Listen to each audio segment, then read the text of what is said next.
Everyone, আসসালামু আলাইকুম। Welcome to my Dolly's kitchen. আজ আমি মুগের ডাল, কাতল মাছের মাথা দিয়ে মুড়ি ঘন্ট তৈরি করব আর আপনাদের সাথে শেয়ার করব। এখানে আমি মুগ ডাল নিয়েছি 1 কাপ, ভেজে নিয়েছি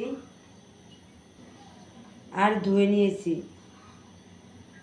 আর মুগ ডাল দিয়ে মুড়ি ঘন্ট করার জন্য আমি নিয়েছি এই কাতল মাছের মাথা। আজকে আমি কাতল মাছের মাথা দিয়ে মুড়ি ঘন্ট তৈরি করব। একটি কড়াই বসিয়ে দিচ্ছি আর দিয়ে দিচ্ছি পরিমাণ মতো তেল। এখন দিয়ে দিব পেঁয়াজ কুচি আর রসুন কুচি,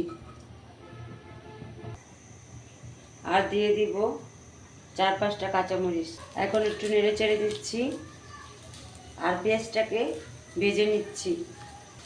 আর দিয়ে দিচ্ছি তেজপাতা আর দারুচিনি, আর দিয়ে দিচ্ছি স্বাদ মতো লবণ, আর দিয়ে দিচ্ছি 1 টেবিল চামচ আদা রসুন বাটা, আর দিয়ে দিচ্ছি 1 টেবিল চামচ পেঁয়াজ বাটা। এখন একটু নেড়ে চেড়ে দিচ্ছি। দিয়ে দিচ্ছি আধা চামচ গরম মশলার গুঁড়া, দিয়ে দিচ্ছি হলুদের গুঁড়া আধা চামচ, দিয়ে দিচ্ছি মরিচের গুঁড়া আধা চামচ, দিয়ে দিচ্ছি ধনের গুঁড়া আধা চামচ, আর দিয়ে দিচ্ছি জিরের গুঁড়া 1 চা চামচ। এখন আমি সবগুলো মশলা মিশিয়ে দিচ্ছি। দিয়ে দিচ্ছি কেটে রাখা একটা টমেটো।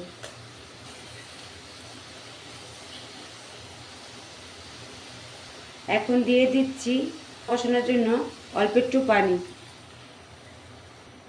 এখন আমি মশলাটাকে ভালোভাবে কষিয়ে নিচ্ছি। যেহেতু আমি মুড়ি ঘন্ট বানাবো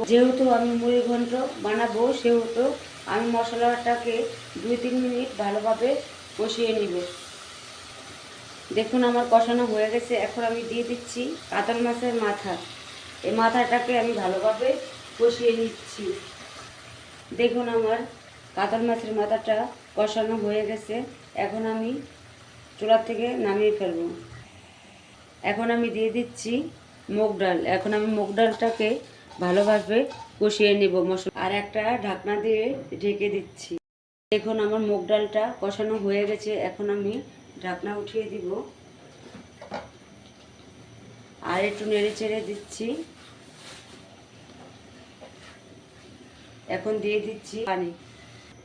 এখন আমি একটি ঢাকনা দিয়ে ঢেকে দিব, বলক আসা পর্যন্ত অপেক্ষা করব। এখন আমি ঢাকনাটা উঠিয়ে দিব আর একটু নেড়ে চেড়ে দিব।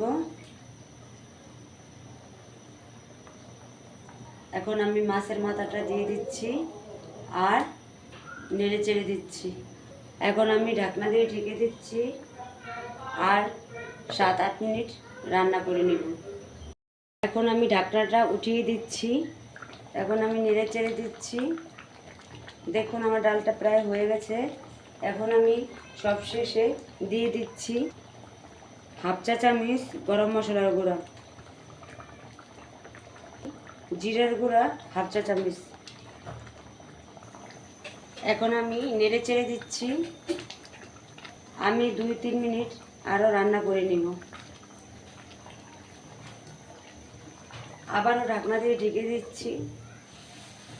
এখন ঢাকনা উঠিয়ে দিচ্ছি আর একটু নেড়ে চেড়ে দিচ্ছি। দেখুন আমার মুড়ি ঘন্টটা হয়ে গেছে। এখন আমি চুলার থেকে নামিয়ে ফেলবো। কতটা পারফেক্ট হয়েছে দেখুন। তৈরি হয়ে গেল আমার কাতল মাছের মাথা দিয়ে মুড়ি ঘন্ট।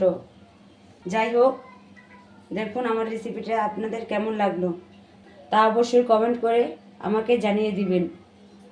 আর আমার ভিডিওটা যদি আপনাদের ভালো লেগে থাকে তাহলে অবশ্যই আমার চ্যানেলটাকে সাবস্ক্রাইব করে দিবেন। সবাই ভালো থাকবেন। আল্লাহ হাফেজ।